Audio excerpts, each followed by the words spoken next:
पुढारीकार Padmashri doctor ग जाधव यांच्या पुण्यतिथी निमित्त साताऱ्यामध्ये पुढारी परिवारानं स्नेहनिकेतन या अनाथांच्या बालगृहामध्ये धान्य व फळ वाटप करून अनोखं अभिवादन केलेलं आहे। यावेळी पुढारीचे निवासी संपादक हरीश पाटणे, मार्केटिंग मॅनेजर मिलिंद भेडसावगरकर तसेच सर्व कर्मचारी देखील यावेळी उपस्थित होते।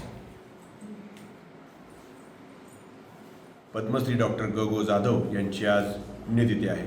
या पुण्यतिथीच्या निमित्तानं दरवर्षीच दैनिक पुढारीच्या सातारा कार्यालयाच्या वतीने आम्ही समाजातील गरजू व्यक्तींना, संस्थांना आत्तापर्यंत मदत करण्याचे कार्यक्रम घेत आलेलो आहोत। यावर्षीसुद्धा सातारा कार्यालयाच्या वतीने आमच्या सगळ्या साताऱ्याच्या टीमच्या वतीनं पुढारीकरांच्या पुण्यतिथीच्या निमित्तानं स्नेहनिकेतन या बालगृहामध्ये आम्ही धान्य वाटप आणि फळ वाटपाचा कार्यक्रम घेतला आहे।